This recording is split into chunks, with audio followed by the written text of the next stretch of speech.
Yorana et Maeva sur ITI FM, chers auditeurs, dans votre émission Tahiti Vibes. Alors aujourd'hui, qu'est-ce qui va faire vibrer notre Fénois? Eh bien, l'art. L'art sous des formes que l'on va découvrir avec notre invité du jour, Valmigo Yorana. Yorana.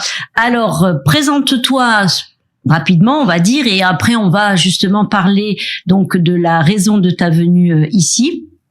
Alors, qui est le World Art Day. C'est ça. Je l'ai mis dans le bon ordre, super. Parfait. Alors dis-moi. Alors moi je suis artiste peintre maintenant depuis quelques années. On peut dire que je me suis professionnalisée en métropole. J'ai la chance de vivre au Fénois et donc j'ai également eu des missions de commissariat d'exposition.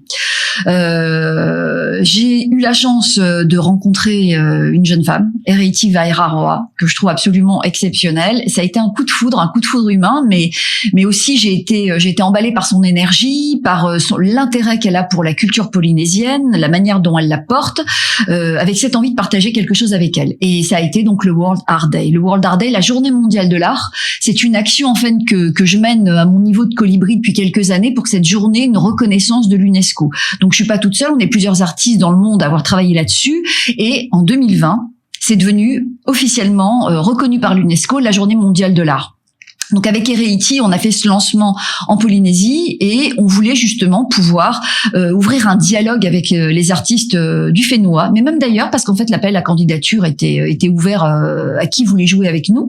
Ça nous a permis de rencontrer en fait des artistes professionnels, des artistes qui se qualifient d'amateurs. Il n'est toujours pas nécessaire d'avoir une carte pro en fait pour pouvoir candidater.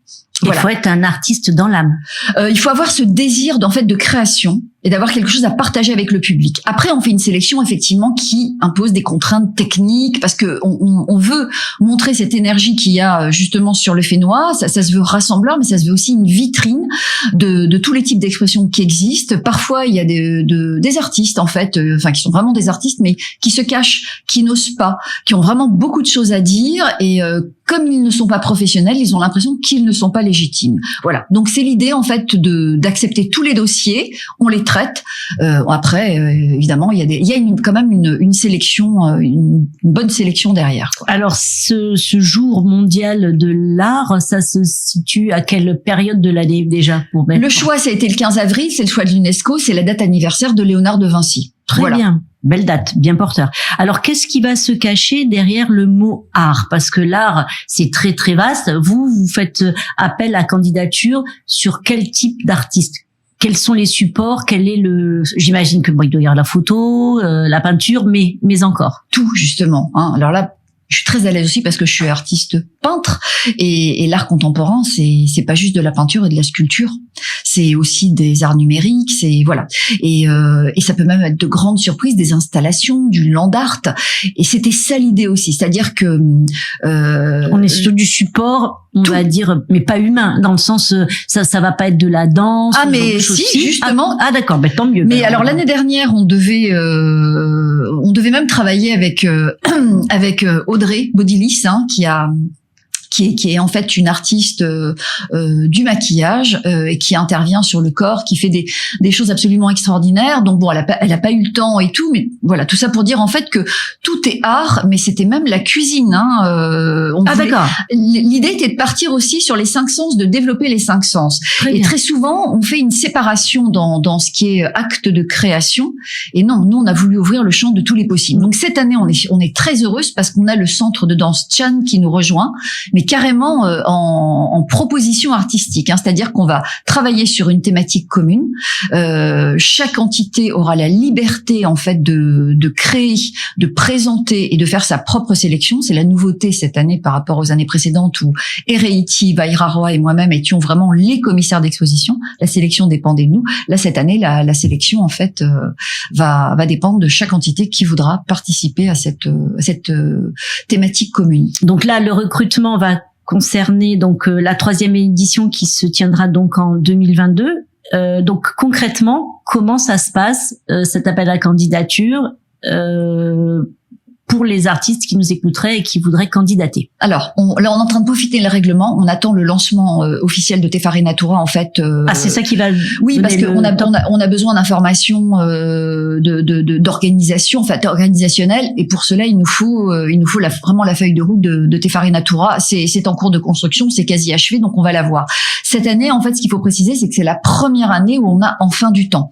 La première année, on a lancé l'appel à candidature, on a voulu lancer l'exposition, on a été bloqué par le Covid, mais on a été quand même créatif puisqu'on a lancé l'expo virtuellement. Ça nous a permis en fait de la prolonger jusqu'au mois d'octobre. Ensuite, on a eu un délai très court entre la première et deuxième édition, mais on voulait pas louper le coche, donc ça a été on a considéré que jusqu'au bout les dossiers pouvaient être traités, et au fur et à mesure on disait aux artistes, on les informait quand ils étaient sélectionnés. Là cette année, enfin, on a un appel à candidature avec un règlement qui est posé avec une date limite, une date butoir, une sélection qui va être faite une fois que tous les dossiers auront été réceptionnés, et donc ça va se déployer en 2022. Par contre, il y a une grande nouveauté, je veux quand même le préciser, c'est que jusqu'à présent, première, deuxième édition, nous étions 2 commissaires d'exposition. Là, nous sommes 3 commissaires d'exposition, et on est absolument ravis de partager ce commissariat avec Viri Taimana. D'accord. Alors, on l'a dit, l'exposition se déroulera du vendredi 1er au samedi 30 avril 2022 à Tefari Natura à Montréal. On va pouvoir investir ce lieu qui est porteur de promesses quand on le voit extérieurement. Donc là, tu disais pour les candidatures, donc concrètement les gens qui veulent candidater, qu'est-ce qu'ils doivent faire comme démarche? Alors, ils doivent nous envoyer un dossier. Il faut savoir que ce sera une œuvre par artiste, parce que Tefari Natura a plusieurs espaces d'exposition, mais l'espace est quand même moins important que le lieu où on a exposé jusqu'à présent. On a la chance qu'Olivier Poté, son directeur, justement, nous fasse totalement confiance et nous offre cet espace. Donc, une œuvre par artiste. On attend de l'artiste qui nous envoie 4 ou 5 visuels de sa démarche, qu'on ait la compréhension, en fait, de qui il est, avec quoi il travaille, voilà. Ensuite, on veut 1 à 3 photos de l'œuvre présentée. Si c'est une peinture, une photo sera suffisante. Si c'est un volume, une installation, on aura besoin d'un petit peu plus. C'est ce qui va nous permettre de voir après s'il est nécessaire de le rencontrer ou pas. Voilà, il y a plusieurs éléments qui vont intervenir. Et puis après, c'est en matière de faisabilité, s'il y a l'œuvre pèse, est extrêmement lourde. Enfin voilà. Donc après, toute la contrainte logistique. Voilà, tout ce qui est technique, positionnement, tout ça, il va falloir après qu'on en parle. Mais sinon, c'est une œuvre par artiste, a priori, on va dire format plutôt libre, sauf si c'est du monumental où là, on a besoin effectivement de. Donc, je lis en même temps. Mais toute technique. Voilà, toute technique, photo, gravure, dessin, installation, mobile. Enfin bon, voilà, tout. C'est tout. Donc en fait, les candidatures, la clôture, alors ça c'est la clôture de réception des dossiers, c'est le lundi 31 janvier 2022. Donc en amont, il y a tout un tas de choses à faire forcément. Donc tous les personnes qui seraient intéressées par le projet peuvent retrouver dans une de vos publications sur la page Facebook toutes les informations relatives à leur candidature. Aujourd'hui, pour parler aussi de ce qui a eu lieu. Donc tu l'as dit, Covid oblige, ça a été une présentation virtuelle. C'est quoi un petit peu le bilan, la synthèse des 2 éditions passées? C'est une fabuleuse énergie, une fabuleuse aventure humaine. Avec Heriti, quand on s'est rencontrés, on a lancé justement cet appel à candidature. Et au départ, voilà, on est vraiment parti avec notre bâton de pèlerin. On est parti à la rencontre des artistes parce que personne nous connaissait. Donc c'est très compliqué de dire hello, on monte un salon d'art contemporain en face, mais bien sûr. Donc on a eu la chance d'avoir dès le départ la complicité de Götz qu'on a rencontré. Et en fait, c'était assez drôle pour l'anecdote parce que, en fait, quand on lui a proposé ce projet, donc les 2 premières éditions ont eu lieu à l'université de la Polynésie française, à la bibliothèque universitaire, il nous a dit, mais le président de l'UPF est au courant. On lui a dit non, la directrice de la bibliothèque est en ce moment même en train de lui parler du projet. Mais on est sûr que ça va marcher parce que tu vois, on est vraiment, alors il a éclaté de rire et il a dit, je vous suis. Et le fait que Götz nous suive comme ça d'entrée de jeu, ça a permis, en fait, d'avoir toute une série d'artistes qui se sont engouffrés dans le projet. La première année, certains ont observé. La deuxième année, en fait, la deuxième édition, on a reçu des candidatures spontanées, ce qui n'était pas le cas forcément de la première édition. Et là, maintenant, pour la troisième édition, on a des artistes qui piaffent et qui nous disent alors, cet appel à candidature, c'est quand? Et là, ça regroupait combien d'artistes, du coup, combien d'œuvres, les deux premières éditions? Alors, en fait, c'est surtout la deuxième, on a dépassé quasiment 150 œuvres, parce qu'il faut voir qu'on fait ça. On que des artistes locaux. Pas seulement, on avait aussi des artistes polynésiens qui sont en métropole. Non, mais quand je dis locaux, c'est-à-dire que tous sont originaires de la Polynésie, ou il y avait des pas artistes? Nécessairement. On a eu cette envie. Enfin, là, pour le coup, j'ai vraiment insisté, et Réiti était aussi parfaitement d'accord. L'art contemporain se joue à tous. Voilà.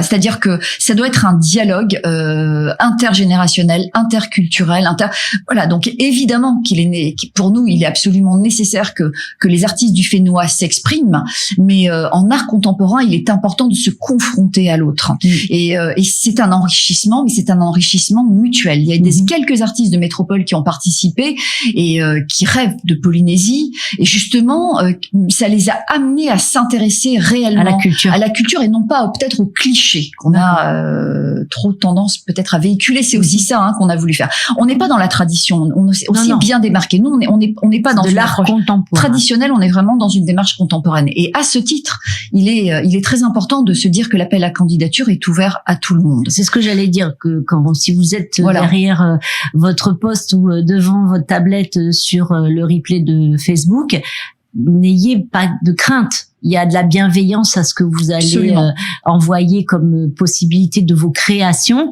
À partir du moment où vous êtes artiste créatif aujourd'hui, vous vous inscrivez déjà dans la culture de cet art contemporain. On est bien d'accord. Et ce qui est très important, on est tout à fait d'accord, c'est également donc quand les artistes vont nous envoyer leurs propositions, il nous faut une explication de leur démarche, une explication de leur parti pris. Pourquoi cette œuvre? Quelle est l'intention de l'artiste dans cette proposition artistique? Qu'a-t-il à dire au public? Qu'a-t-il envie de dire? Qu'a-t-il envie de partager? Alors ça, vous pouvez les aider un petit peu si les gens sont pas forcément à l'aise sur cette dynamique-là. Voilà, de les aider à formaliser leur dossier, j'imagine. C'est pour ça qu'on est à leur disposition, en fait. Il faut pas qu'il y ait d'hésitation à communiquer avec nous, à nous poser des questions. Il y a des artistes qui nous connaissent, donc pour eux ça roule. Les artistes, par contre, qui ont repéré le World Art Day et qui ont envie de participer, savent qu'ils peuvent communiquer avec nous. On peut les rencontrer, on va dialoguer, on va expliquer. Je l'ai dit, je le redis, un artiste dont le dossier... Alors là, non, cette année, je vais pas le redire. Parce qu'en fait, jusqu'à présent, un artiste pouvait nous envoyer un dossier, le dossier était refusé, mais il pouvait parfaitement nous en envoyer un second. Comme là, il va y avoir une date butoir, effectivement, il faut que le dossier arrive. Ça devient plus formel, c'est-à-dire qu'on pose un cadre qui est aussi un cadre qui est... Donc, plus tôt les gens viennent vers vous s'ils ont besoin d'aide technique pour monter le dossier, plus de chances ils auront d'avoir un dossier complet et d'être acceptés à l'école. Voilà, parce qu'en amont, on va pouvoir leur dire, voilà, peut-être qu'il faut que tu insistes sur cette partie, tu n'as pas assez développé celle-là. Ce que je veux dire aussi qui est très important, c'est que cette action, dès le départ, on a été soutenu par la Galerie Winkler, et c'était important parce que la bibliothèque universitaire n'était pas un lieu d'exposition à proprement parler, et c'est plus un lieu qu'on peut assimiler, on va dire à un centre d'art où il n'y a pas d'enjeu marketing. En galerie d'art, il y a une contrainte économique, et ça nous semblait très important que ces artistes, surtout des artistes qui sont pas professionnels, puissent être confrontés à cette réalité du marché de l'art. Voilà. Et je voulais également dire qu'on bénéficie depuis le départ du soutien du Haut-Commissariat, qui finance 100% du catalogue, et cette année encore, le Haut-Commissariat va nous accompagner dans un catalogue commun. Parce que bien que ce soit que nous soyons 3 commissaires d'exposition pour Tefar et Natura, on va tenter justement d'harmoniser les sélections des autres entités et à la fin de proposer un catalogue au public global de tout ce qui aura été sélectionné. Alors pour certains de nos auditeurs, ces choses-là sont peut-être dans une autre dimension, on va dire, parce que c'est vrai que dès qu'on parle de l'art à ce niveau-là, ça porte un certain vocabulaire, certaines contraintes, etc.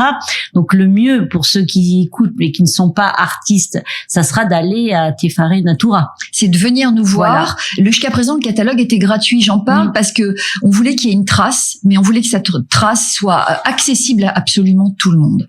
Donc on a eu à cœur. Ce catalogue-là, il est encore, il est en ligne quelque part. Alors, le Il y a un consulter? catalogue numérique en ligne. Par contre, le catalogue papier, à chaque fois, part très très vite.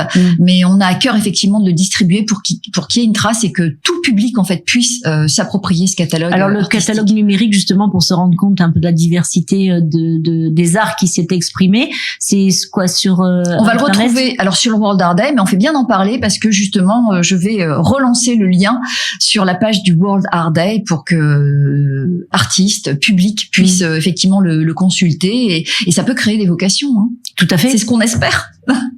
Donc, si vous êtes un artiste et tenté par l'exposition, que ce soit peinture, photo, numérique, sculpture, je dois oublier des choses, certainement d'autres supports, que ici il y a de la nacre, il y a du tressage, enfin il y a énormément de supports et de diversité dans l'expression de l'art en Polynésie.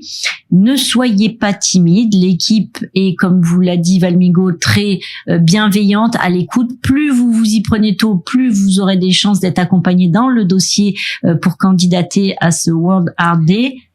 Vas-y, rajoute. J'ai quelque chose bien super important à dire, hein. C'est qu'on est 3 commissaires d'exposition pour Tefare Natura, mais il y a 2 commissaires d'exposition pour la Maison de la Culture qui s'associent à nous avec la salle Moriavai, qui va proposer d'autres dates, mais qui vont inclure le 15 avril. Et les commissaires d'exposition seront Brigitte Bourget et Reiti Vairaroa.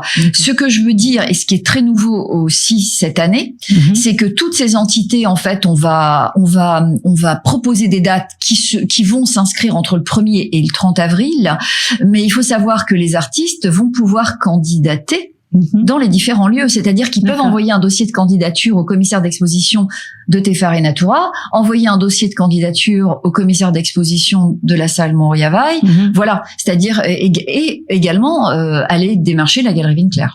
Exactement, parce que c'est vrai que on peut se dire que pour certaines œuvres, se dire oulala, va falloir que je les amène à Tefare Natura, à Moréa, ça risque d'être compliqué.